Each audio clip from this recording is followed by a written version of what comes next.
Welcome back to the Hannahcast YouTube channel, and today it is time for below the line Oscar predictions for the month of November. And these are going to be probably my last Oscar predictions for a while, actually. At least until, after we get Golden Globe and Critics' Choice nominations. Once those happen, I'll probably do an above the line Oscar predictions video and then a below the line Oscar predictions video, because December is going to be very, very busy in terms of Oscar prediction stuff, or just awards content in general. So yeah, without any further ado, let's get on with the predictions, starting with Best Casting, probably the most confusing category we have right now, because this is the first time Best Casting has ever been, done at the Oscars, at least to my knowledge. I'm just going to go with one battle after another winning. Now, again, it's kind of weird because you have to think of this in two ways, similar to a lot of the other craft categories, and I do consider this a craft category, but you have to think on one hand, the nominations, which is voted on by casting directors, the casting directors branch, and then you have to figure out what's going to happen with the winners, which is voted on by everyone. Now, I don't know if the Artios Awards, which is, the award show done by casting directors, I don't know if they're actually going to give one battle after another, the award for best casting in a big budget comedy. But, however, in terms of the general Academy, I think what they're going to do is just kind of use Best Casting as their de facto ensemble category. Even though it's not the same thing as an ensemble award, this will pretty much be like that in a way. So in that regard, I do think one battle after another has a case to make in terms of winning Best Casting. As long as it gets the nomination, it's probably just going to end up winning it. Because then you got Sinners. Again, there's a pretty good case to make for that. Hamnet, casting the two leads is pretty big, and also the child, and that's one thing you're going to see a lot is, child films or films with with children in prominent roles tend to do pretty well at the Artios Awards. You look at what was it, Matilda the Musical, and that ended up beating, what was it, Glass Onion and The Menu for best casting in a big budget comedy. This little film that no one cares about beat out two pretty decently sized competitors. And then the next year, I think it was Are You There, God, It's Me, Margaret, which won best casting in a big budget comedy against movies like Wonka, and I think even Cocaine Bear and, Asteroid City, which, okay, the latter two didn't really do a lot, but there was still Wonka. But even then, it's Are You There, God, It's Me, Margaret was a financial failure, and no one really cared about it. So, I think what it does tell us is that, when it comes to casting kids, that's pretty big. It's a pretty major thing. It's a really hard thing to do. And I think that's why I think, at least one of the reasons why Hamnet, I think, can get in, even though, granted, it is also casting the two leads, which is a pretty big thing. And then there's Frankenstein, which also does have a bit of its narrative in terms of the best, or just in terms of casting, because another thing you'll see is movies that have castings for real life people, or big characters that we already classic characters that we remember. Wicked won best casting in a big budget comedy last year, and a few years before that, West Side Story won best casting in a drama.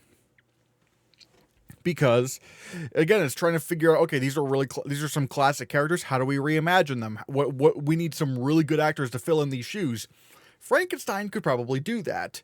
And I think, I think Joker also won best casting at the BAFTAs. I don't know if it won at the Artios Awards, but again, it's fictional characters that we all know and love, and you have to find a good choice for that. That Frankenstein kind of has that going for it. And this is where we get into the long walk. And I'm gonna, I feel a little bit more confident in this because these are a bunch of young actors that they're casting.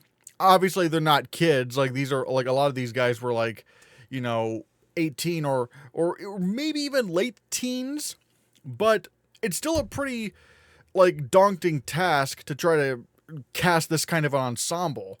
But not only that, like, that was kind of my initial thought, and I thought about maybe taking it out.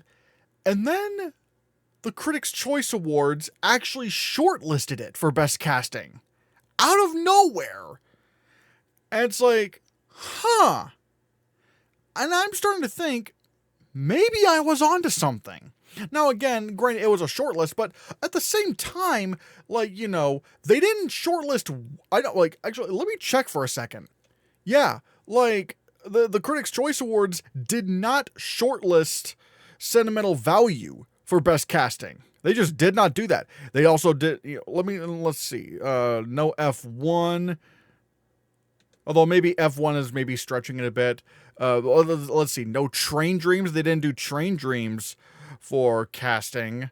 There's also no Testament of Ann Lee, which that's supposed to be at least somewhat of a contender at least.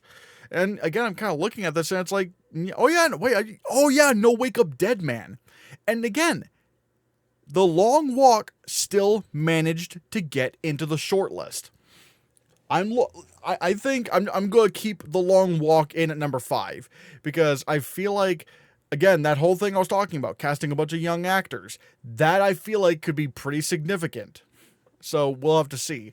Marty Supreme, again, that also has a good case to make for best casting because you're casting a bunch of real life characters with a bunch of like crazy, like this crazy ensemble of actors and all. But then there's also the whole thing of Kevin O'Leary, and are people going to think of that as a good casting choice, or are they going to think of it as, why are you casting this really like awful human being in this movie?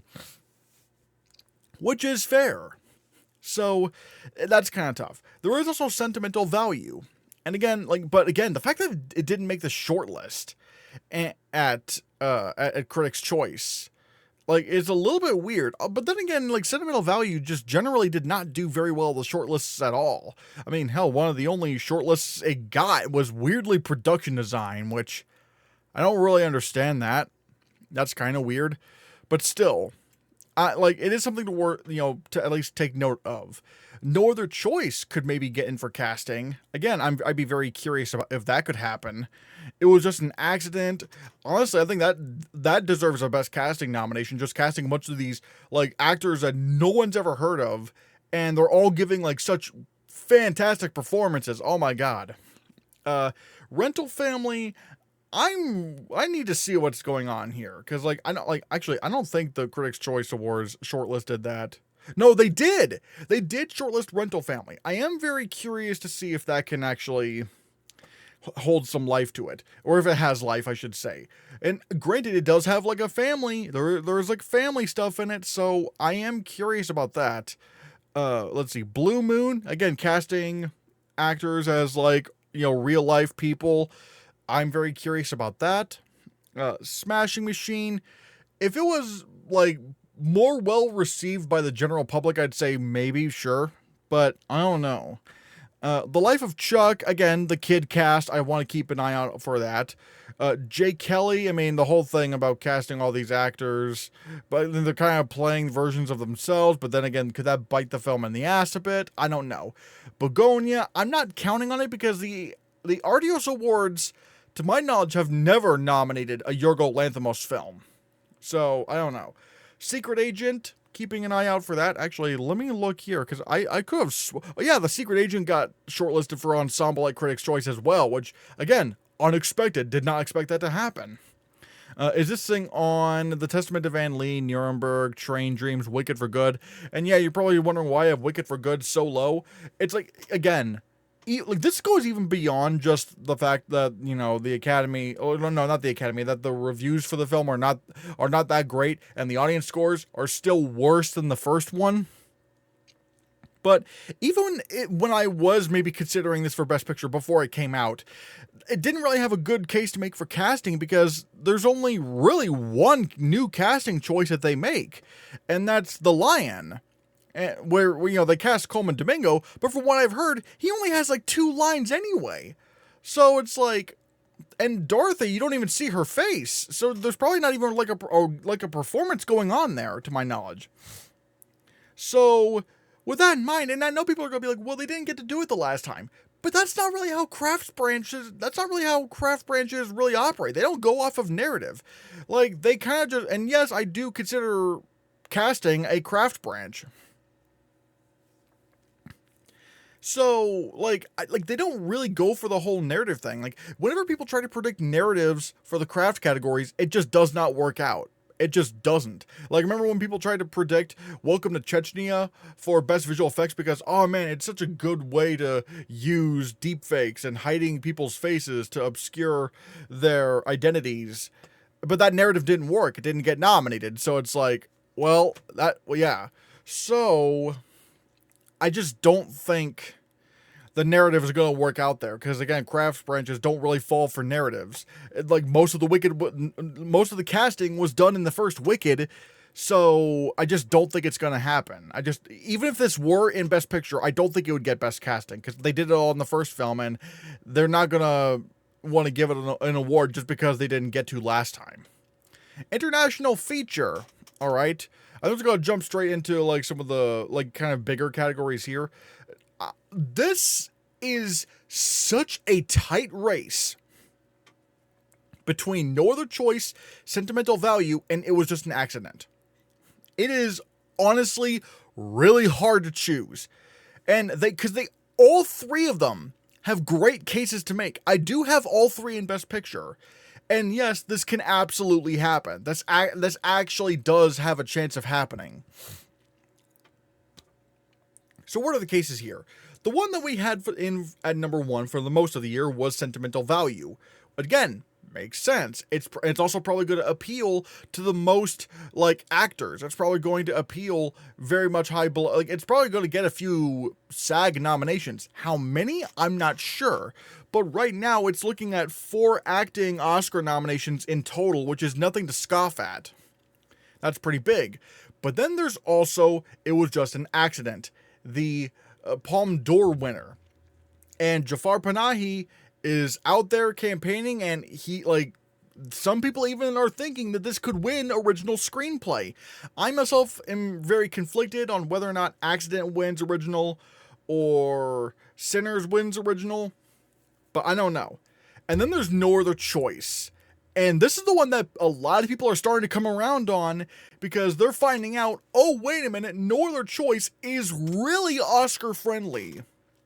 Like, the whole thing about talking about, you know, capitalism and the kind of story that it is and the way it's kind of like a comedy thriller and stuff. It's like, people are eating this movie up. It's no wonder this thing won the TIFF International Audience Award. Like, because it's a crowd pleaser. No Other Choice is actually a crowd pleaser. And right now, I actually do have it winning adapted screenplay. Because, and here's my logic here, we're all expecting everything, what was it, One Battle After Another to completely sweep picture and director. Alright, cool. Here's the problem. If you're just completely sweeping picture and director, and you're not really being challenged everywhere, and it's kind of just like, all right, like all the precursors are doing so, you end up not really winning screenplay. Like, when it's just kind of a clean sweep like this, you end up not winning the screenplay category because they're like, all right, well, we know you got these 2 awards, so we don't have to give you this award. We've seen this happen time and time again. This happened with Oppenheimer. And I don't care what anybody says. Oppenheimer, you could have given that adapted screenplay. You absolutely could have. It was a very dense screenplay that was very uniquely written and was very, like, dialogue and character driven and described everything that was going on in the screenplay very well. They could have absolutely done it. Yet instead, they gave it to American Fiction. Like, the crazy new idea that even though it was, based on a book, but you know what I mean. Like, is like in film we haven't really seen anything quite like that before. So it's like, hey, we could just give since we know we're giving Christopher Nolan Best Picture and Best Director, we could just give, American Fiction Best Adapted Screenplay, because that's when they usually like to spread the love a bit. I'm not saying that's how it should or shouldn't work, but that's just kind of how they do things. Another example of this was The Power of the Dog. Again, it didn't end up winning Best Picture, but in terms of the precursors, it was doing pretty well. It was like, for most of the precursors, it was winning picture and director everywhere. But at the end of the day, Coda was starting to gain traction in screenplay because it was already kind of locked up that, Jane Campion was winning director. I'm trying to think of and even the year before that, you had Nomadland, swept picture and director everywhere, but because of that, they went to The Father for Best Adapted Screenplay over it, because it was already just such a given that Chloe Zhao would win Best Picture and Best Director. And then there was also The Shape of Water. The Shape of Water was sweeping, it wasn't like sweeping picture and director everywhere, but it was sweeping director everywhere. And because of that, they didn't really feel the need to give it screenplay. Instead they gave it to Get Out, which, much like American Fiction, had like the kind of crazier like idea that was speaking more to stuff that was going on in our times. And I guess you could also say that about The Father, and how that was also kind of like a very unique way of writing a screenplay and whatnot. Try to think of some other examples. I guess in a weird way, you could also point to the La La Land year, where, like, again, Damien Chazelle was like sweeping picture and director everywhere, and regardless of whether or not Moonlight was there, like, once Moonlight, even when Moonlight moved to Best Adapted Screenplay, like, it's what was it, like, La La Land still couldn't win screenplay, because when it was I think at the Critics' Choice Awards, it lost to Manchester by the Sea. And then at the BAFTAs, it also lost to Manchester by the Sea. But even at the Writers Guild Awards, it wasn't Manchester by the Sea that beat it, it was Moonlight. So, like, it was like, again, they thought, well, we don't really need to give this best, we don't need to give the film best screenplay because we're giving him best director. And another example of this, even though it's in a weird way kind of a bit of a reverse, was 12 Years a Slave. It was like doing pretty well, winning director. No, not with director. It was consistently winning, picture and adapted screenplay. So they gave director to somebody else, which was Alfonso Cuarón for Gravity. Now, and the thing is, the times where picture, director, and screenplay align are usually times where the season is messy at first and no one really knows what to do, and then eventually they fall in line and they kind of put all their chips in one basket. We saw this happen with Anora. We saw this happen with Parasite. We saw this happen with Everything Everywhere All at Once. We saw this happen in with The King's Speech. And, there was also, Green Book and Coda, but they were also not nominated for director. But still, it's like whenever they kind of fall in, like whenever the opportunity arises, they tend to put all their chips in one basket. And I don't really think One Battle After Another is the kind of film that's going to have that kind of trajectory. I think that is the kind of film that would win, like, Best Picture everywhere. And if you're going to do that, it's going to win director everywhere. I mean, the last time a film was winning picture, director, and screenplay and completely swept all the way, to my knowledge, was Slumdog Millionaire, I think. Yep, Slumdog Millionaire completely swept all the way. That's the last time a film ever did that. So, with that in mind, do we really think One Battle After, like, unless One Battle After Another, like, slips somewhere, which I'm not sure if it will, like, is it really going to win all three? Now, why does this matter? Because, again, I feel like this this is an opportunity for no other choice to maybe take adapted screenplay. Because, again, it doesn't look like it's going to be all that messy for One Battle After Another. It looks like everything's going to kind of fall in line for picture and director. So, they could give adapted screenplay to the film that has the more like crazy idea that is also kind of relevant to our times with the whole capitalism thing. And if it wins adapted screenplay, I think that's a very good case for No Other Choice to win international feature over sentimental value, and it was just an accident. Now again, am I saying this is a done deal? No, I am not. It is so close between these three. And the funny thing is, they're all crowd pleasers in a way. So anything can happen. And so, yeah, I have no other choice at number one. But that's because, like, I'm just kind of trying to see the future here. But they all have great cases to make for winning. The other lock, I would say, is The Secret Agent, and it's like, I don't really think this is going anywhere. Now, granted, that's 4 Neon films, which is kind of crazy.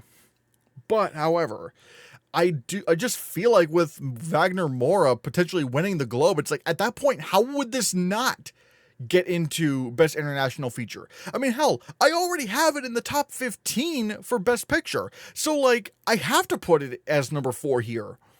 So these 4, I think, are just locked in. I just don't think I just do not think they're going to miss a beat anywhere. And that's where number 5 is. And this is where you could have a few options. Yeah, and this is where I have, at number 5, Left-Handed Girl. So far, this is playing very well on Netflix. And not only are the critic reviews like very, very good, but also the audience scores are very strong as well. And not only that, but let's face it, this is also co-written by, edited by, and produced by Sean Baker. And I'm not gonna lie, they could probably view this as like, oh, it's like the Sean Baker Afterglow.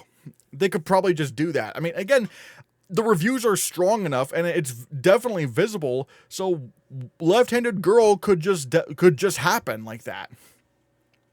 If not that, you do have Surat, which weirdly enough actually made made a shortlist over at the Critics' Choice Awards. Like, I think it got in for score of all things, which is really, and sound, which is pretty fascinating. So it at least does show that it is visible to the critics right now. It is, even though the critics don't vote for the Oscars, but you know what I mean. It's like, it is visible. It's getting out there. There is the voice of Hind Rajab that has a good, case to make for it getting a nomination. There's a lot of big names credited as executive producers. I need to see what this thing's future is like. There's also Belin, which I think was just nominated for like the Astras for international feature, and apparently the studio behind that, or at least the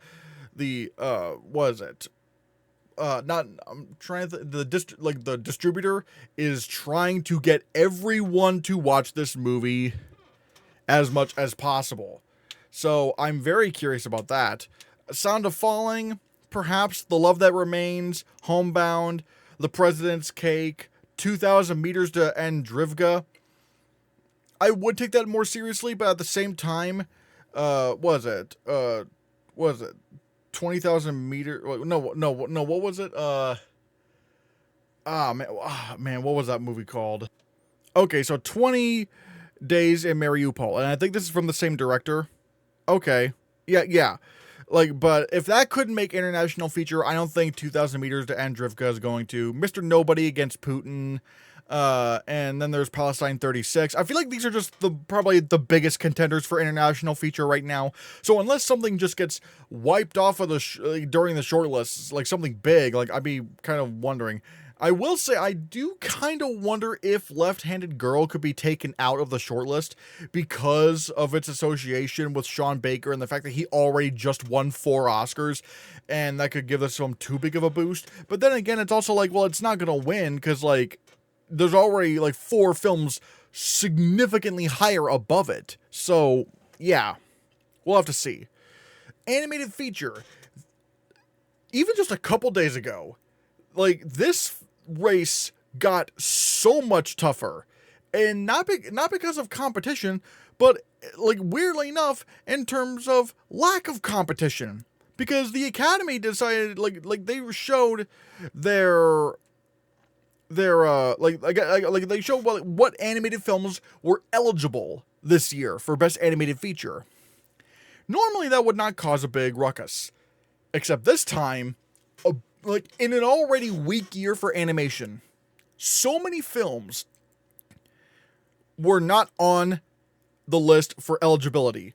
Now, whether that is because they were not submitted or they did not meet the qualifications, I don't know. But just take a look at some of the films that were not on the eligibility list for Best Animated Feature. Sneaks, Smurfs, The King of Kings, Savages, I Am Frankelda, Animal Farm, and Neja 2. Neja 2 didn't even make the list. So, that's just gone. They can't nominate that for animated feature.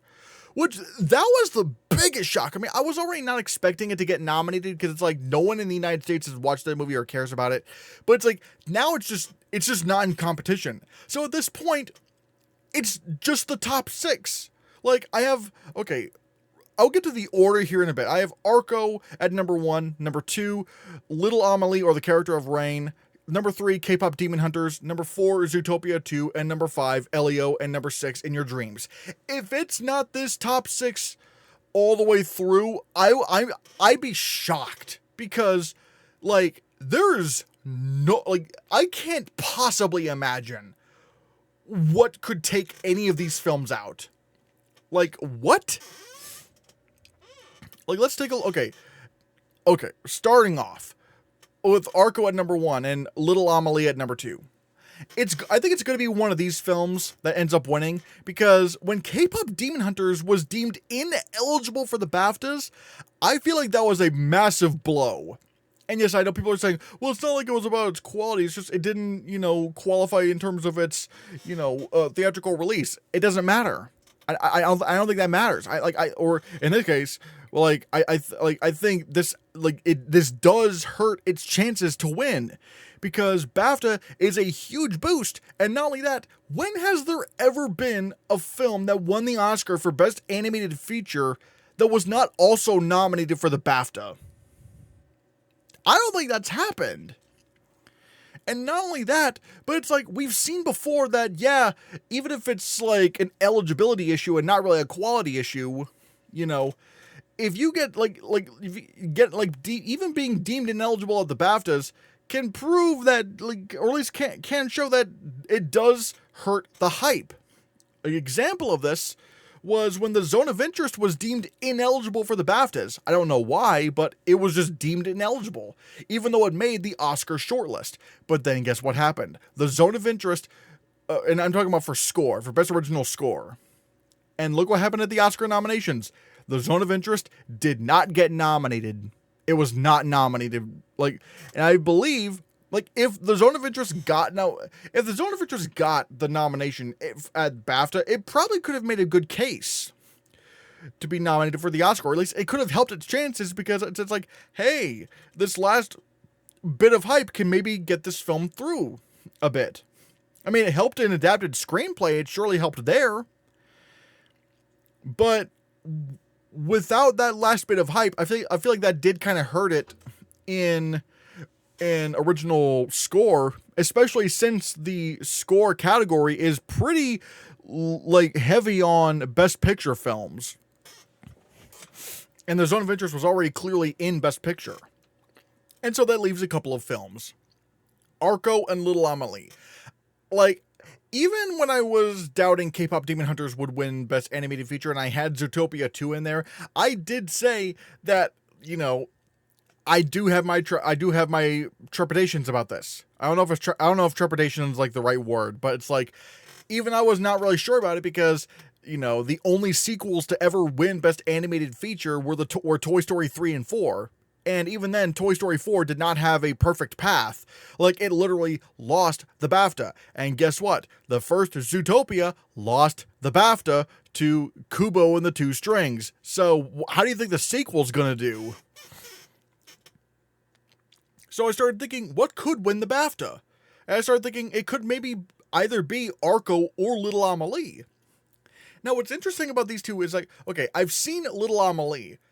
Great film. Oh my god, it's fantastic. If you haven't seen Little Amelie or The Character of Rain, go watch it. It's like one of the best films of the year. And it does probably have the best reviews out of all the animated films here. Now, Arco is not that far behind. It is very well liked. But I think one thing that Arco also has is something I didn't even consider. Natalie Portman is a producer on this film. And I think she's on the nomination ticket for Best Animated Feature, if I'm not mistaken. Yup, I'm looking at this right here at the neonratedawards.com website for Best Animated Feature Film. Natalie Portman is, in fact, on the ticket. She is on the ticket. So that, and also keep in mind, this is going to be the first Oscar year where all the nominees will be listed when people are voting. Like, you will see all the names. And what's going to happen when they're voting for Best Animated Feature and they see that Natalie Portman is on the ticket for Arco? Huh. Maybe we can give Natalie Portman a second Oscar. And it's not like it's only because of this, because again, Arco is still very well acclaimed. It's not like it's not like the film is like badly reviewed. Hell, it's still like, let me look. Yeah, 4.0 on Letterboxd and a 93% on Rotten Tomatoes. 7.6 on IMDb for a film like this is actually pretty strong. 75 on Metacritic. It's like, it has the goods. It has the goods to win. So yeah, I think because of its, the acclaim that it does have, and the fact that they can give Natalie Portman an Oscar for this, it's like, yeah, Arco could definitely win animated feature. It's probably going to win the BAFTA because, like, what other options does BAFTA have? Again, they could go for Little Amelie, but again, they're not going to go for Zootopia 2. Not if the first one couldn't get in. And they can't go for K-pop Demon Hunters because that is just not eligible for the BAFTAs. So Arco can win the BAFTA. And if it's going to win the BAFTA, then that means it can also win the Golden Globe. You see what I'm saying? With all that in mind, I think Arco has a good shot to win Best Animated Feature. I really do. And then what about the other contenders? Well, I've already talked, and keep in mind, I would love if K-pop Demon Hunters won Best Animated Feature. I think it's one of the best films of the year. And granted, I've not seen Arco, so I can't really say if I'd be upset if Arco beat it or not. But again, I've always kind of had my doubts because like K-pop Demon Hunters has now kind of become like Spider-Verse or The Wild Robot, where it's like so popular and so big where people kind of think, oh, it's overrated. We need to take this thing down. Oh, let's have the smaller animated film beat it. And this could probably happen. And again, I say this, and I have Disney at number 4 again. If you remember, I had Inside Out 2 at number 4 last year. And it's like, for the 4th, imagine that, for the 4th year in a row, Disney doesn't win. That's crazy. Disney's just not doing well. Like 4 years, like, I always thought it was crazy, like, wow, Del Toro's beating Disney, because I think Turning Red was a pretty decent contender to win, but like, again, Del Toro just kind of swept, and then with the Spider-Verse year, it's like Elemental was barely in the, was kind of clinging on to a nomination. And like, it was like, no, maybe like, it was like, no, it's not gonna, like, yeah, no. And it's like, not only was Elemental not number 2, it was probably like at best maybe number 3. Because like, again, when you had Boy and the Heron picking up steam, and then again you have last year Inside Out 2 was just never in the conversation for the win. Or like, maybe it was in like the summer when it came out, but at the end of the day, it's like it couldn't win a single award anywhere.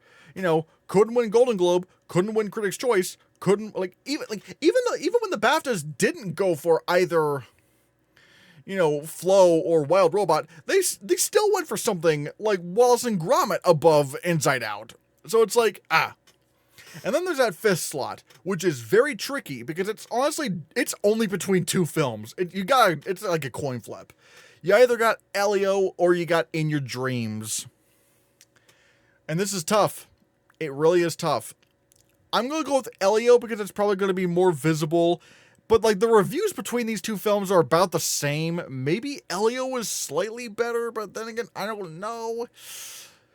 So I think right now I will go with, Elio as the winner. No, not the winner, as number 5. But again, In Your Dreams could do it too. And then everything else is like irrelevant. Like A Magnificent Life, no. Bad Guys 2, no. The Twits, no. Scarlet, no. Why do I still have Savages? Savages is not relevant here. It's just not relevant. Actually, yeah, because it's ineligible. So yeah, forget Savages. Why do I even have Savages on the list? Oh my god. And then the SpongeBob movie, The Search for SquarePants. I'm grasping at straws, folks. I am grasping at straws because this category is so dead. The category is so dead. And also another thing I kind of noticed that maybe K-pop Demon Hunters isn't as strong as we think. At the Critics' Choice Awards shortlists, they didn't really seem to care about K-pop Demon Hunters all that much, because the only thing they shortlisted it for was one song, Golden, for Best Original Song.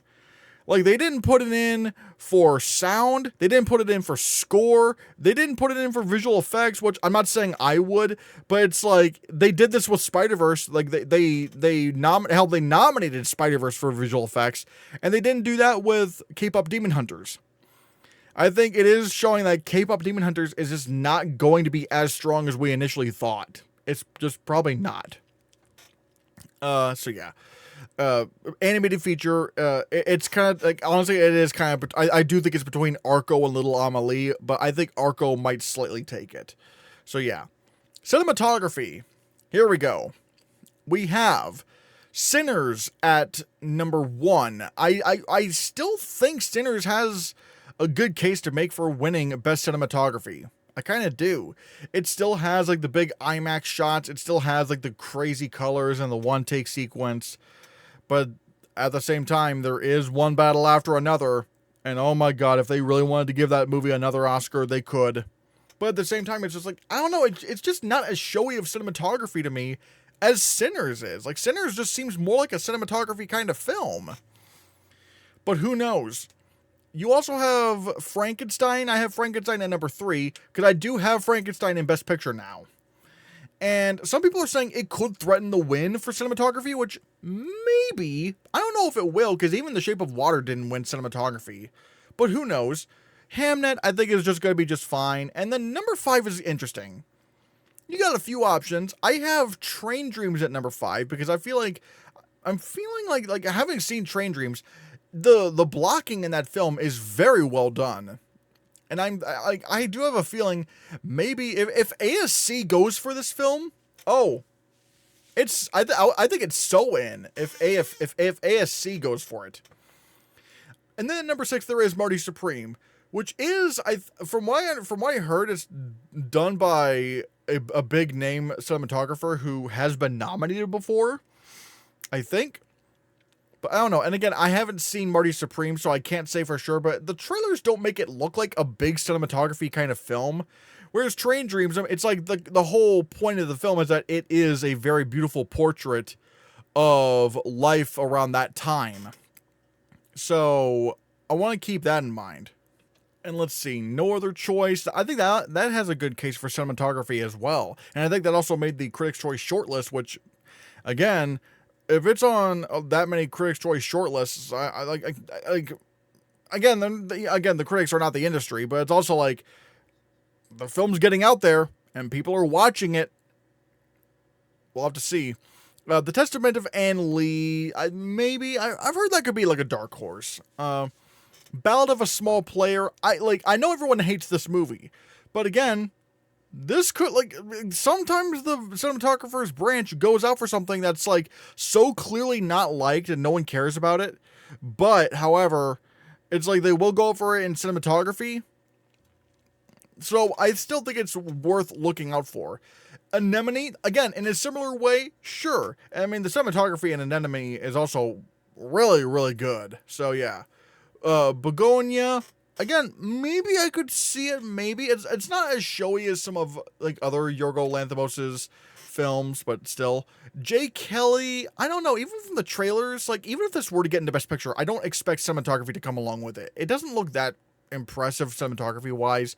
Avatar: Fire and Ash, like I'm just kind of throwing it in there, but even the second film didn't get in, so probably not. F1 the movie, again, look, guys, if this film couldn't even get in, no, like if Top Gun Maverick couldn't even get in to cinematography, and that was a film that was nominated for Best Picture, F1 the movie has no shot. Just no.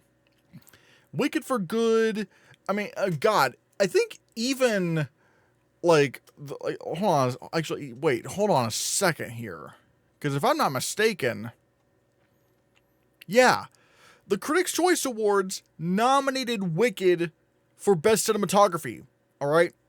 The first Wicked. The same awards body that gave John M. Chu Best Director, and in their shortlist for Best Cinematography, in a list of 12 films, they did not shortlist Wicked for Good. They just did not do it.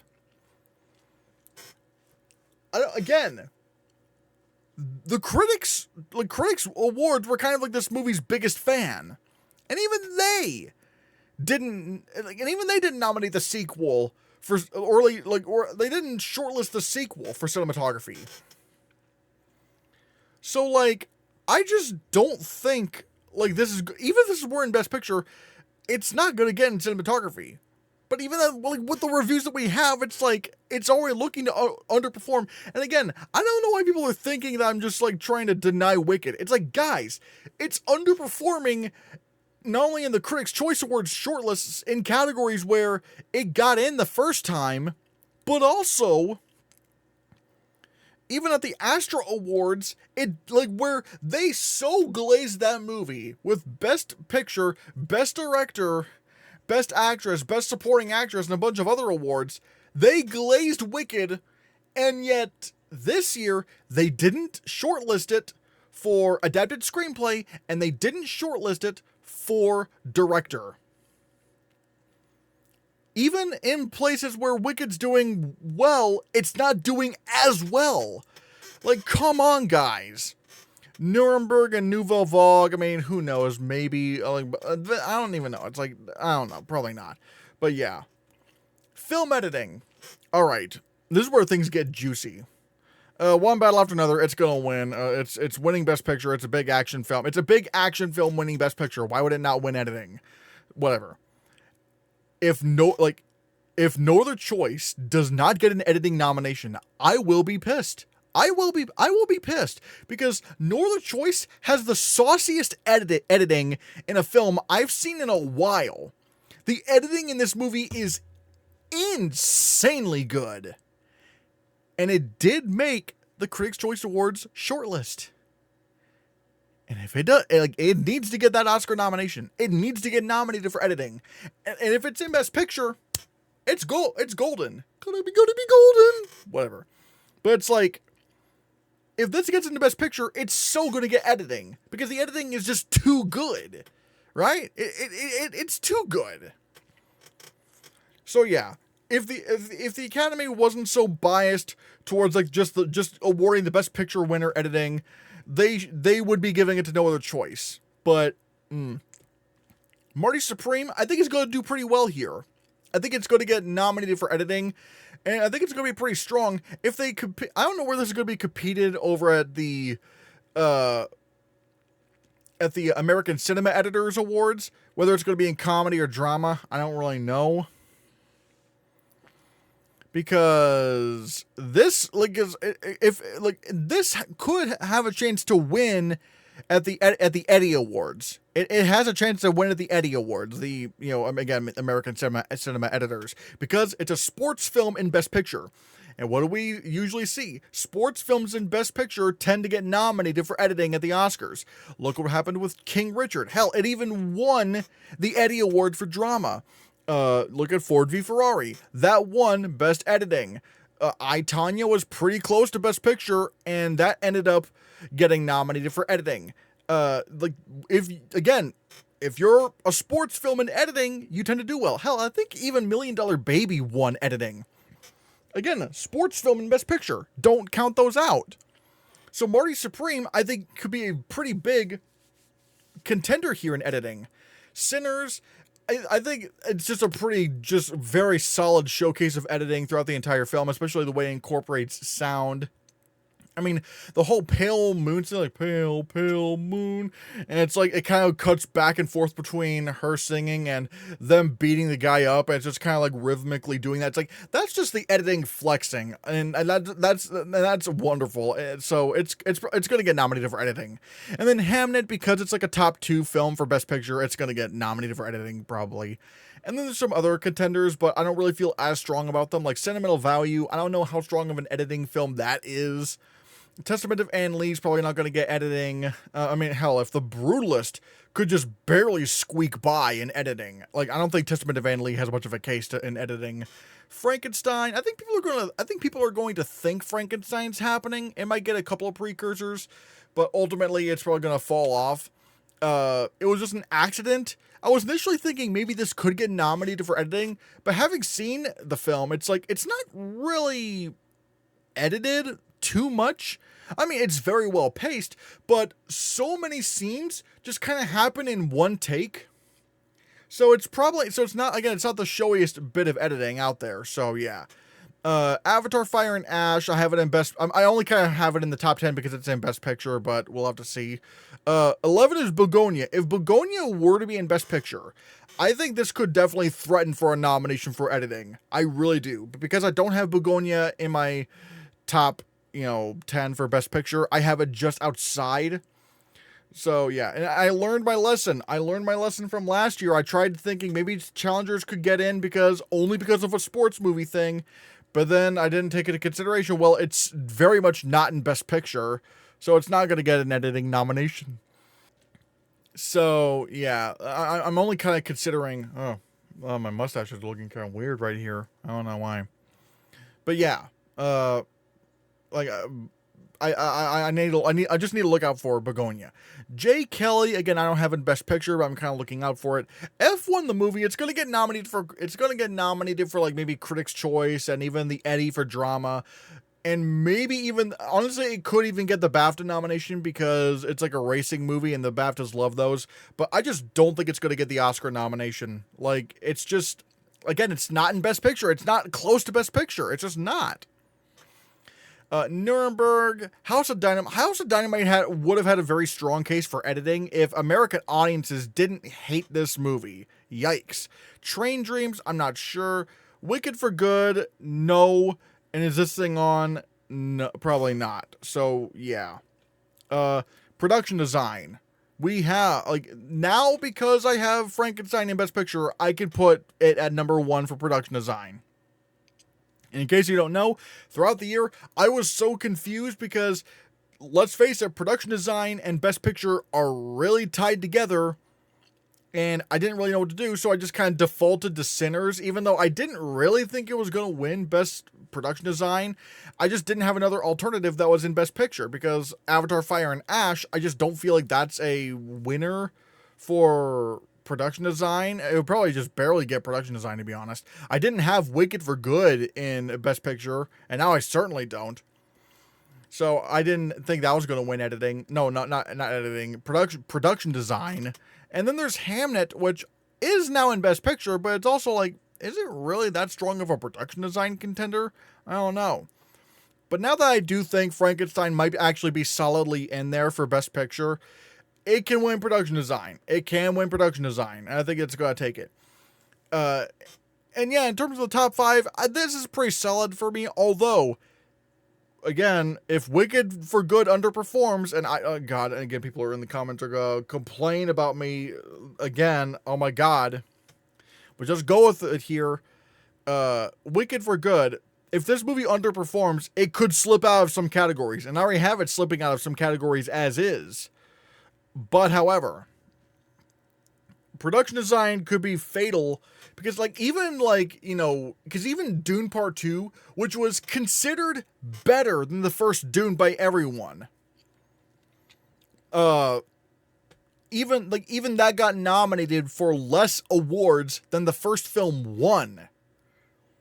Now, one of those casualties was not production design, but at the same time, I don't know, Wicked, I mean, how many new locations did they actually have there? I'm not sure. Let's see. So, yeah. And and it kind of makes me think, what else could get in? Well, there is one battle after another, and it's kind of weird because it's contemporary and doesn't really make a lot of sense to me, but, a lot of these locations, I don't know, some people could say they're very memorable. Who knows? If it managed to get production design, if one battle after another actually managed to get a production design nomination, I'd be like, oh my god, this is going to get 14 nominations. Like, it's going to get 14 or even maybe more nominations, because, they are going for it in categories that don't even make sense. So, yeah. Then there's the Testament of Ann Lee, which, that's also an option. But I think my main thing is I haven't seen the film, so I don't know how showy the production design actually is. So we'll have to see. If the Oscars want to be based, they could do Fantastic Four First Steps, because the production design of that movie is juicy. It's juicy. I love it. But, however, I don't know. It's already looking a bit competitive, and, I don't know. Marvel movies don't usually get production design nominations. I think the only Marvel movie to get a production design nomination was Black Panther, and that film won. So, I don't know. But again, I would love it if Fantastic Four got nominated. Begonia, they could. There's some showy set work in there. It's more than I thought it would be. So I could maybe see it. Marty Supreme, I don't know. From the trailers, it doesn't look that crazy in terms of production design. Mickey 17, I could see in a world where if they went for it Passengers, where the production design was just that crazy. But again, I don't know. Dracula, A Love Tale, maybe, I don't know. Kiss of the Spider Woman, they could maybe do that. Because the sets were pretty showy, but the movie, no one really cares about the film overall, so I don't know. Train Dreams, I could maybe, maybe, but again, I don't know. Even on Train Dreams' best day, that seems like a bit of a stretch. And then there's Nuremberg, which again, I just want to keep my eye out for. It's a big period film, and people are starting to really love it. At least the general audience. Costume design. I have, once again, Frankenstein winning. I think Frankenstein could actually win a few tech awards. It could be the big tech juggernaut of the night. So I have Frankenstein winning costume design. Sinners, I actually did put it in number 2. Because it does kind of, again, when you look at the costumes and the whole I Lied to You sequence, I feel like the costumes are very, very important there. It kind of blends together period clothes and just overall cultural clothes in general. And you're just seeing this kind of history through these outfits, and it's very, very well done. And I don't care what people are saying, that some of the costumes were made for, Blade and they're repurposed. It's not all of them. It's probably just a few outfits that the extras are wearing. Who cares? Obviously, I think when you look at the I Lied to You sequence, some of the more traditional African clothing that some of the characters are wearing during that sequence, I'm pretty sure that wasn't meant to be in Blade. You know what I mean? So no. Sinners will be fine in costume design. Wicked for good, maybe, but at the same time, this is a category that Dune Part 2 lost out on, and people loved that film even more than the first film. So we'll have to see. Let's see. Hamnet, I think that's pretty solidly in there. And the Testament of Ann Lee, again, pretty solid pick. I'd be a little bit surprised if this wasn't the top 5. Although, again, one battle after another. Honestly, it maybe has a better chance at costume design than even production design, because the whole thing, the plaid robe, that Leo DiCaprio is wearing, all the outfits that these characters are wearing are very memorable. And again, if they want to completely glaze this movie, they absolutely could. They could go so crazy for this film and without even trying. So I'm kind of worried about that. Marty Supreme, I'm just not sure how much I could squeeze. I'm just not sure how much can be squeezed in there. Dracula, A Love Tale, maybe, I don't know. Nuremberg. Fantastic Four, First Steps. That would be a cool nomination, but I don't think they're going to do that. Hedda and Kiss of the Spider-Woman at number 12, but I'm not going to lie, I was kind of underwhelmed by the costumes in that movie. Like, they looked cheaper than I thought. They looked cheaper than I think they were supposed to look. So, yeah. Anyways, makeup and hairstyling. And again, I have Frankenstein winning again, because if it's winning production design and costume design, they're probably going to give it makeup as well. It's kind of like the Poor Things treatment, except it's not winning any acting awards. So, yeah, and the fact that Jacob Elordi was, like, a late addition to the cast, and they had to, like, scramble to create the makeup for him, and it looks as good as it does, that's pretty cool. Although Wicked, I would say, is definitely number 2 for best makeup and hairstyling, purely because of what they're doing with the Scarecrow and the Tin Man. That is some crazy stuff that the first film did not do. And that was always my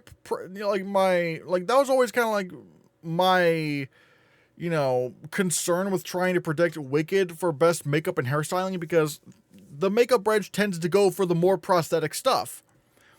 Well, here, you got 2 characters that are absolutely covered in prosthetics, and the actors, or at the very least, the Tin Man looks completely unrecognizable. Like, you probably wouldn't be able to guess who it is. So, I feel like Wicked does have a very, very strong case to make for best makeup and hairstyling, at least for the nomination. But again, because Frankenstein's already winning production design and costume design, they're probably going to give it makeup as well. The Smashing Machine, I don't care. This is the one category where I don't care how much nobody cares about this movie. Like, makeup is the one category where you could be a film that no one cares about, and you still either get shortlisted or just straight up nominated. Again, just in terms of nominations, look at Coming to America, like the sequel. No one liked that movie. I sure as hell didn't. But the makeup was so good that it not only got nominated for the Oscar, but at the Makeup and Hairstylists Guild Awards, it completely swept every category it was nominated for. It did so well. The previous year before that, you had Pinocchio, this live-action Pinocchio movie that no one heard of, but the makeup was just so good and so detailed. The previous year before that, you had movies like Maleficent, Mistress of Evil, which, again, no one cared about. Everyone was like, what? No one cares about this movie. And it got nominated for makeup. The year before that, Border. Have you heard of Border? Of course you didn't, but it got nominated for best makeup. They do this all the time. They always pick, and even in terms of the shortlists, like last year, they pulled out Waltzing with Brando. Just Waltzing with Rando. Like, what is that movie? Well, it's a movie where Billy Zane plays Marlon Brando, and I didn't even know that movie was coming out that year. And so when that showed up on the shortlist for makeup, I was like, oh God, what? Oh no, I also forgot to mention that Golda. I remember that was one of the best calls I had that year, because everyone called me crazy saying no one cares about Golda. No one's seen that movie. They're not going to nominate that for makeup, despite the fact that Helen Mirren looks completely unrecognizable under all those prosthetics. And then, sure enough, it happened. The makeup branch will go for movies like this. And The Smashing Machine is no exception. It will get nominated for best makeup. Like, the work they did on Dwayne Johnson, like, you can still sort of tell it's him, but it also looks very uncanny in that it also doesn't look like Dwayne Johnson. It's very well done in that regard. One Battle After Another. And this is, okay, like, 4 and 5 I feel like are films that I feel like maybe they happen, maybe they don't, I don't know. I'm very confident in the first 3. The last 2, I'm not sure. One Battle After Another could maybe get in purely because of what they did with a certain character at the end of the film and how they kind of fucked up his face. Maybe that happens, but there's not really any other characters like that, but I don't know. I mean, we'll have to see. There is also Sinners, which initially I was just kind of thinking of like the weird crazy vampire effect at the or like the crazy like vampire makeup at the end of the film. But then I realized, during the "I Lied to You" sequence, there's a lot of history in terms of makeup and hairstyling amongst Black culture. And I feel like the movie didn't. I think the reason why it didn't register to me that a lot of this was happened during that sequence, or that a lot of that work was done, was because the movie never really, because like during that scene they never took a breath to stop and actually have us see the work done. I mean, when you actually look at the makeup photos, yeah, it's very impressive work, but the movie doesn't really allow you to notice that all that much, which again, I mean, it doesn't really take away from the scene because it's still a very beautiful scene. But in terms of its makeup predictions, I don't know. It kind of depends on like how well are they able to sell the makeup to the makeup branch of the Academy. I'm very curious about that. Other possibilities, weapons. I mean, they do have Amy Madigan and she's completely unrecognizable, so maybe she happens. Wolfman, I'm not sure, because, I mean, yes, Nosferatu did happen last year, but at the same time, the makeup seems to be something that people have kind of criticized about Wolfman. Like, why did they make the Wolfman look like that? What? The Alto Knights, where Robert De Niro plays two characters. Oh, you better believe your ass that the Alto Knights is going to get a makeup shortlist mention. Oh my god, that's exactly the kind of like random film that no one's going to expect to show up. Dracula, A Love Tale, again, that could also show up on the shortlist, but it's also like a little bit too similar to Francis Ford Coppola's film Bram Stoker's Dracula, so I don't know. And then Blue Moon could maybe get in. They did some work on Ethan Hawke, but who knows? And in terms of other outside contenders outside of the 10, you do have the Toxic Avenger, where, they didn't really do any makeup on Peter Dinklage, but they did completely transform someone, and, I don't know.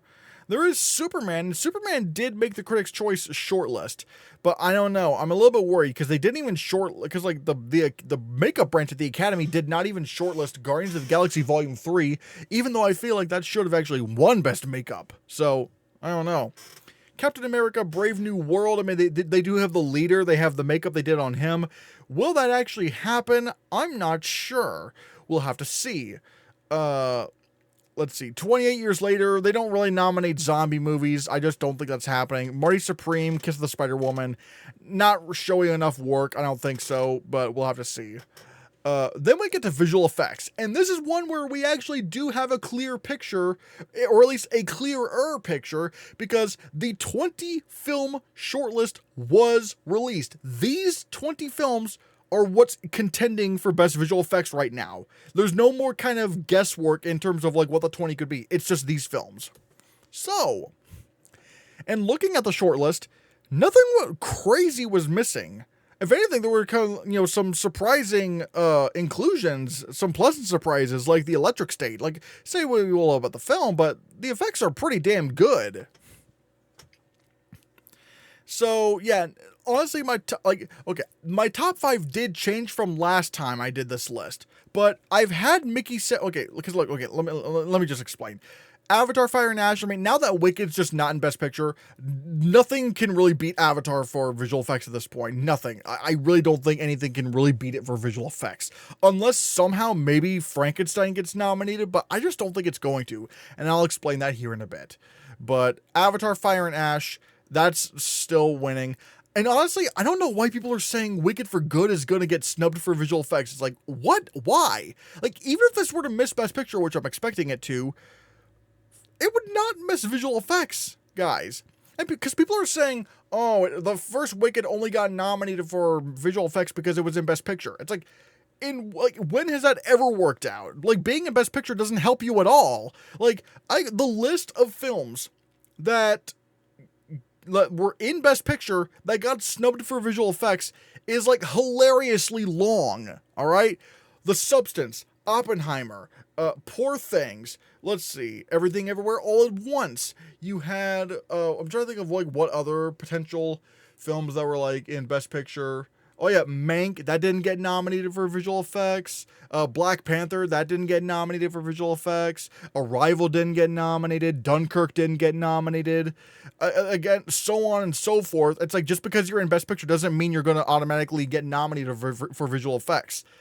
And the fact that Wicked got in that crowded, like, I'm not gonna lie, that year was pretty crowded for visual effects. And the fact that Wicked managed to get in, I feel like just kind of showed that that the visual effects in that film were pretty strong overall.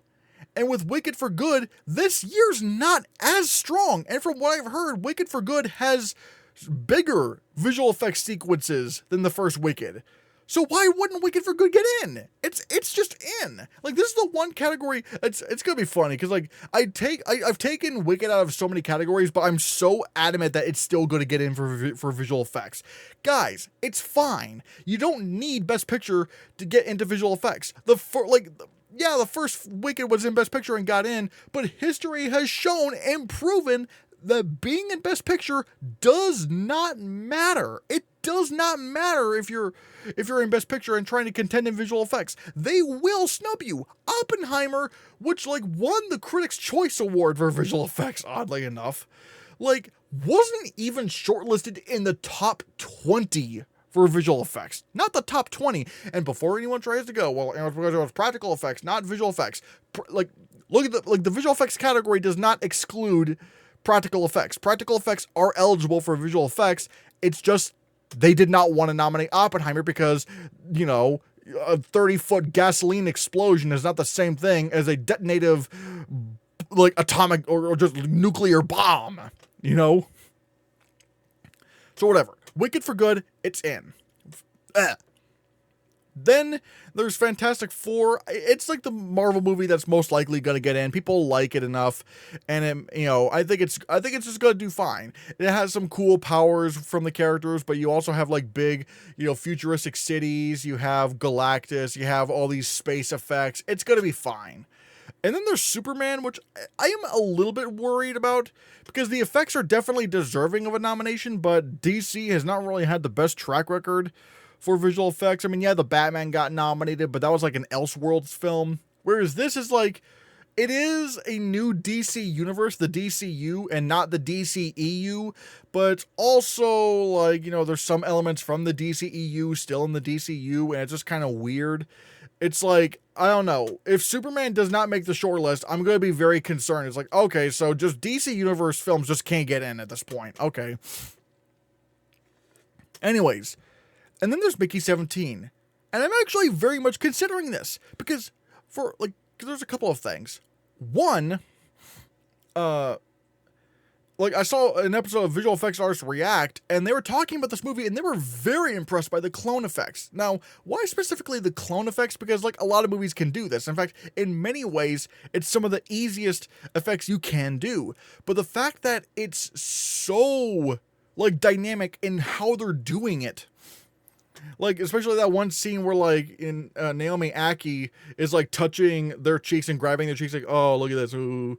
And, they're just, they end up touching each other and the camera's kind of moving and it's kind of weird. And apparently, they didn't use motion control, which is, what? And for a lot of these sequences, they said that they had to, completely digitally replace the bodies at some point. So much went into Mickey 17's cloning effects. That goes beyond what most other movies have to try to do. I feel like that could get it the nomination. And plus you also got, again, the space effects. You also got all these creatures running around, these weird worm creatures. And another thing I kind of forgot, Okja was shortlisted in the top 10 for best visual effects in its year. Yep. Okja, that little Netflix movie with the big hippo with the big ears or whatever, that made it into the top 10 for visual effects. And if that can get in, then Mickey 17, the film that's way more visual effects heavy in a year that's not really as competitive as 2017 was, I think Mickey 17 can actually do it. I think it can actually pull it off. So yeah. And then there's Mission Impossible: The Final Reckoning, maybe. But also, I kind of realize that the only reason why Mission Impossible: Dead Reckoning Part 1 was like the only reason why that got nominated for visual effects was because 2023 was a pretty terrible year for visual effects, and there was zero competition whatsoever. So that allowed it to squeak in. Then there's F1 the movie. I still have not seen a visual effects breakdown for this yet, and I'm wondering because yes, I know all the cars were replaced, but it's also like I don't know. It's not as crazy as something like what they're doing in Top Gun Maverick, where they're all just like where it's like big plane fights and explosions and stuff. Like F1 doesn't really seem to have that, so I don't know. Thunderbolts, I think again because it's a well-liked enough Marvel movie, it can get shortlisted. I don't think it's going to get nominated, but I think it'll be fine here. Jurassic World Rebirth, guys, it's Jurassic Park. All these movies get shortlisted. I mean, and none of them have ever been nominated since The Lost World, but it's gonna get shortlisted. And then there's Frankenstein, which Frankenstein's weird because I could see a world where it gets nominated technically everywhere in the precursors, but hear me out. Critics' Choice in BAFTA, they will glaze Best Picture nominees in visual effects. They will just do that. But then there's the Visual Effects Society Awards, and this is where things get interesting. It all depends on where it stands, either in supporting visual effects or in the visual effects driven category. Because if it gets nominated for visual effects driven feature, that might be a pretty good case for it to be nominated for the Oscar. But the thing is, I'm thinking it's going to get nominated for supporting visual effects. And sure, that would technically mean it has every precursor it needs, but it's also like the supporting visual effects category is not really that competitive at all. So it's like, would Frankenstein actually get nominated in this scenario? I just don't think so. Again, if it were to get into visual effects driven feature, that would mean a lot because it's like, oh, they take it very seriously here. I just don't know. And then I have Tron Ares on the outskirts of, now granted, the first two did make the short list, but Tron Ares is kind of weird because, like, I don't know, like, I've not seen this film, but I have seen trailers. It's not like they're doing anything bad with the effects, but there's always a lot of competition as is. Now, granted, I am kind of wondering if Mission Impossible could just not get nominated. That's an option, because, the only two Mission Impossible movies, actually, there was the first one. The only three Mission Impossible films to get shortlisted for visual effects were the first one, Ghost Protocol, and Dead Reckoning Part 1. But that's about it. So, but even Fallout didn't get in, so I could maybe see a world where Final Reckoning doesn't get shortlisted, and instead they go with Tron Ares. Maybe that's a case. Maybe that could happen. But we'll have to see. The Lost Bus, maybe that could make the 10, but I don't know. It's alright. It's a little bit too crowded, and I haven't heard anything too big about the effects. But then again, I haven't seen the movie, but the trailers also haven't really been selling me. It doesn't look like it's going to be like a Deepwater Horizon type situation where the effects were really crazy and like really big. But again, I don't know. How to Train Your Dragon, I just don't think it's going to get nominated. It's like the effects don't look like incredible. I mean, they look good, but it's like, would I say it's over Jurassic World Rebirth? No. I feel way more confident that Rebirth would at least get shortlisted. A Minecraft movie, I don't know. There are like the worlds that they create in the film, and a lot of like the simulations that they have, like explosions and stuff. It is pretty impressive. The one thing that I feel like would have hurt the effects though, are the keying in terms of like the way they put the actors in the worlds. I don't know. We'll have to see about that. Predator Badlands. I know a lot of people are saying this, but guys, the only Predator film that ever got nominated for visual effects was the first one. The first one's the only one that got nominated. Whereas with Alien, that was like almost a staple for visual effects. Aliens, Alien 3 got nominated. Sure. Alien Resurrection didn't do it. And then there was Alien vs. Predator and Alien vs. Predator Requiem, but those are also just not standalone Alien movies, so it's kind of weird. Prometheus did get nominated. And then Alien Covenant didn't get nominated, but it was shortlisted.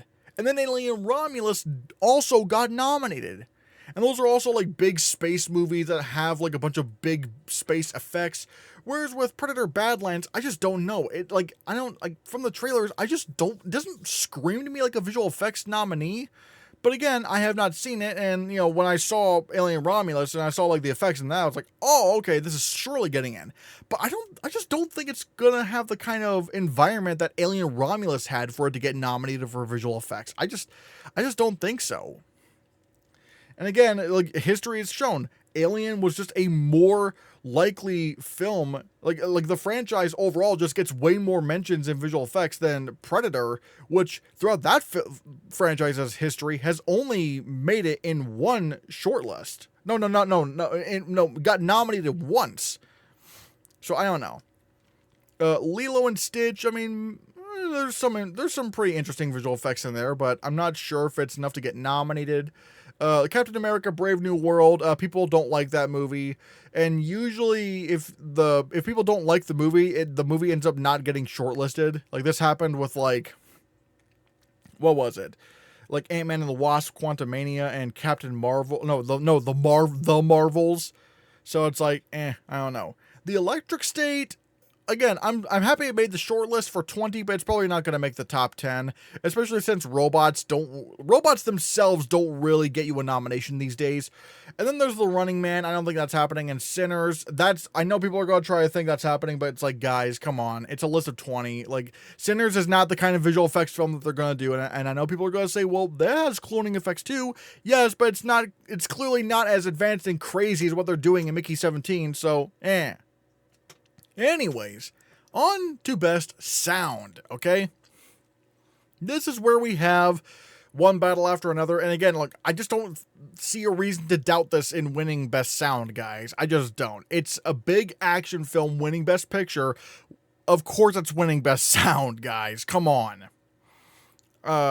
So yeah, then there's Sinners. I think Sinners is perfectly fine in there. It's got like some action sequences, and it's a musical, so it's like, hey, And then I also have The Testament of Ann Lee, which, if last year taught me anything, which luckily I did manage to predict all three, but if 2023 taught us anything, it is that if you are a musical or musical adjacent in Best Picture, you're getting nominated for sound, even if there's three of you, because Emilia Perez, Wicked, and A Complete Unknown all got in for sound.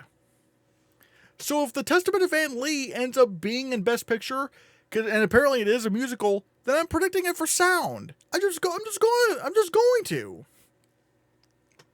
Avatar: Fire and Ash. I think this would be pretty solid in visual effects. No, not visual effects. I mean, it is visual effects, but sound. Sound, I think it's going to be pretty decently in there for sound. I don't really see a reason to doubt it. And then there's F1 the movie. And I know, and there are some people out there trying to predict this for the win, but I just gotta say this, guys. You don't really, in the expanded Best Picture era, you don't really win Best Sound or any sound Oscar, really, if you're not in Best Picture. The only film to do so was Skyfall, but guess what? That tied the award with Best Picture nominee Zero Dark 30. So do we really think in a year where like they cram Best Sound in one category that Skyfall manages to beat both Zero Dark 30 and Les Miserables? No, it's not no. Like, the fact that it couldn't even single-handedly win Best Sound Editing, I think is a pretty big sign. So F1 the movie, it doesn't stand a chance to win, I don't think. It doesn't stand a chance. You just don't win Best Sound if you're not in Best Picture. So yeah. Frankenstein. I have it number 6. It's probably going to get like a couple of precursors, but I could definitely see this like missing out at the end of the day. Mission Impossible, The Final Reckoning. Again, that could probably get shortlisted for sound. Warfare. I know a lot of people are talking about Warfare. I think it's going to get shortlisted, but again, because competition is already stacked enough as is, I don't know if it's going to get nominated. And it also goes the same for Tron Ares, because Tron Ares, like, funny enough, the previous 2 Tron movies actually did get sound nominations. But again, this film was not really as, it's considered not really as memorable as the previous 2. And again, This the sound categories have become very, very competitive over recent years. So I don't know. I mean, this is like when Tron Legacy was nominated for sound editing. Like that was the same year where Salt managed to get in for sound mixing. Like Salt would not be nominated nowadays. Like nowadays, it's like it's way more competitive. And then number 10, I'll have Wicked for Good, because it could probably get shortlisted for sound, but again, it's not in Best Picture, so I don't have it in. Then at number 11, I have A House of Dynamite, maybe. Number 12 is, I initially did put K-Pop Demon Hunters in the top 10 for Best Sound, because it could maybe get shortlisted, but the fact that it didn't even make Critics' Choice, I'm like, oh, that's not good for it. It's probably not in, like, yeah, it's probably not as big as, like, Spider-Verse or Wild Robot, so... Then I have at number 13, Kiss of the Spider-Woman, number 14, The Running Man, number 15, Superman, 16, Thunderbolt, 17, Marty Supreme, 18, Nuremberg, 19, No Other Choice, yada, yada, yada. I don't think those are happening. Honestly, it's like, I'm looking at like the top 10, pretty confident in that top 10 actually, at least personally. Score, original score. All right, so we have... I still actually do have Sinners winning Best Original Score. I actually do have it winning here. Because it is just the score of the year. It is the score is the movie. I don't see why this would end up losing score. Especially to One Battle After Another. Even though, granted, I didn't like the score, but I'm trying not to let my opinions get in the way of the film. But it's also like, just even in the way... it's used in the film, it's like, it's just not much of a score film. Like, you listen to the Brutalist score, like, bum, bum, bum, bum, and it's like this big, grand, sweeping score. It's like, whoa. And then Oppenheimer, I mean, Oppenheimer is like an all-timer score at this point. All Quiet on the Western Front. Say what you will, but it is very memorable. Like, you know, like, boom, boom, boom. Like, it's a memorable score. The previous year before that, you had Dune. Like, that's a big, memorable score. The year before that, you had Soul, which again, the music was part of the movie.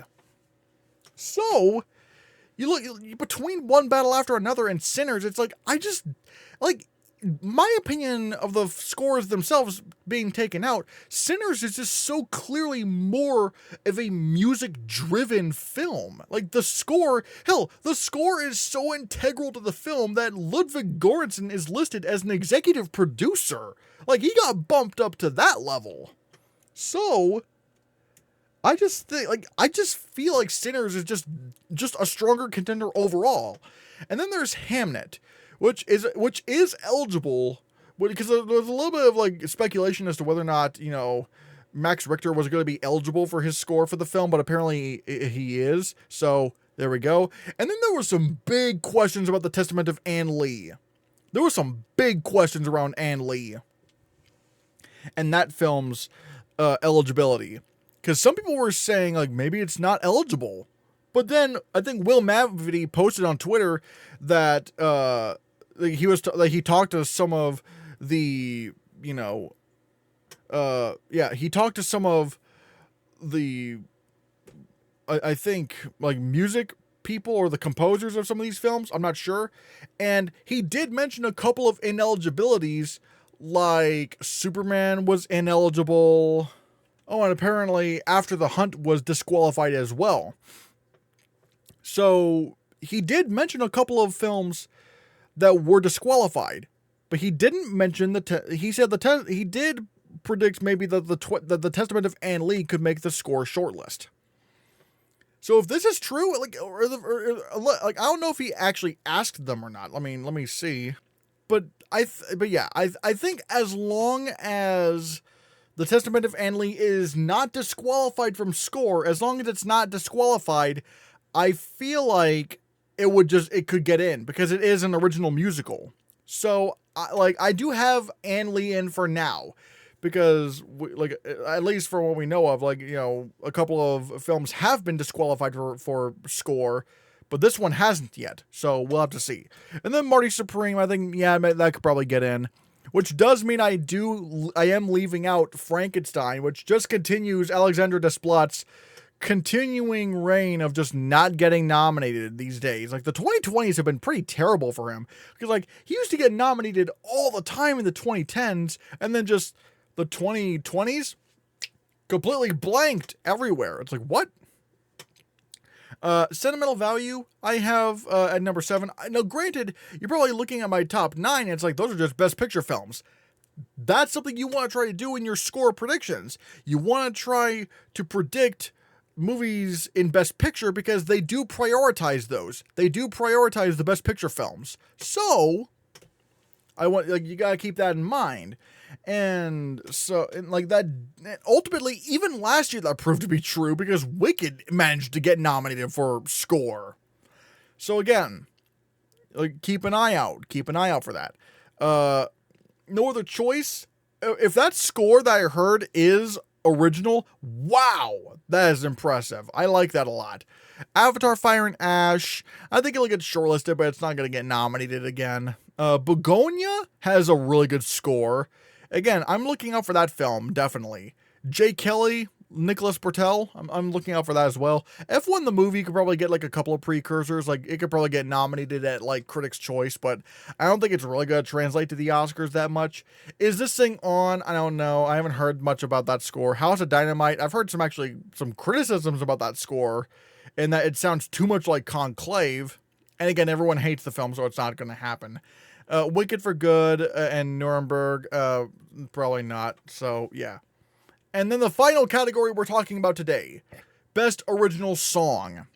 Okay, so the fact that even the people that like Wicked for Good are saying that the original songs are the weakest part of the film, it's not happening.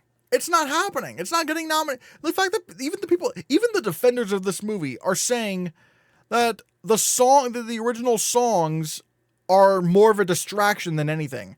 That's not, like, they're not going to get nominated for the Oscar. Like, neither Girl in the Bubble or, Place Like Home are going to get nominated now. Like, people are saying, no, Girl in the Bubble is a little bit better, but even then they're saying it's very clearly disjointed from the rest of the film. So, that means that my prediction for I Lied to You, I think, is still holding true. I think it's still holding true. Because, like, I've always said, it's like, the whole I Lied to You scene, everyone says, like, yeah, that's, like, the scene of the year. That scene's incredible. But I Lied to You is the centerpiece of that song. No, of that whole scene.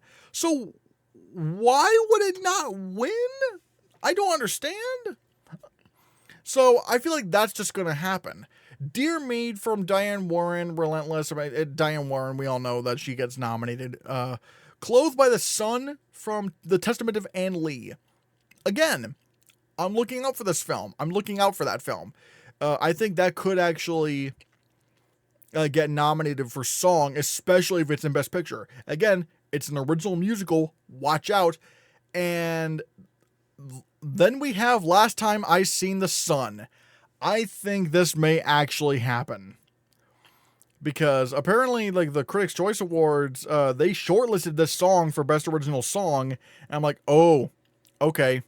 I think I could see this. And not only that, I think Miles Caton actually is credited as a songwriter for this. You know what that means? Miles Caton can get nominated for Best Original Song. Oops, surprise. Okay, so the reason why this whole video has been delayed, like, I meant for it to go out at 10 a.m., but this part of the video got corrupted and it screwed everything up. So yeah, I'm gonna have to just basically explain, like, what my thoughts are from like 5 to 6 and even 7 a little bit. 6, 7. But anyways, Train Dreams, I think that could get in for Best Original Song, maybe, because, like, Sing Sing got in, and Train Dreams is looking to be, like, a Best Picture contender, and I'm not sure how competitive it can be. And there is Pale Pale Moon from Sinners, but at the same time, like, the Academy limits the amount of songs you can put into a film by, like, for just 2. Only 2 songs can get in. So I'm not sure how Pale Pale Moon will be. Like, it's probably going to be ending up like, I don't know, like Dance the Night from Barbie, where it got nominated at the Globes and the Critics' Choice Awards, but it got snubbed for the Oscar because of that rule. And then there's Golden, which I would love for it to get nominated. I think it's a great song. But the fact that the Critics' Choice Awards shortlists already didn't really love Hamnet, no, not Hamnet, K-pop Demon Hunters that much. Like, they only shortlisted it for Golden. Like, no sound, no score. I'm a little bit worried. And we've seen that, like, even The Wild Robot couldn't even get into Best Original Song, despite the fact that that got into Best Sound. So I think I'm just gonna predict yet another animated song snub, even though it sounds impossible because it's Golden from K-pop Demon Hunters. I feel like there is just also the reception that the film is overrated and that it's like too much, it's too everywhere, and I feel like that might like get under the voters' skin, and maybe that will cause them to snub K-pop Demon Hunters from Best Original Song. Okay, I think this is where I can stop the recording now. Bye-bye. So, I don't know. We'll have to see.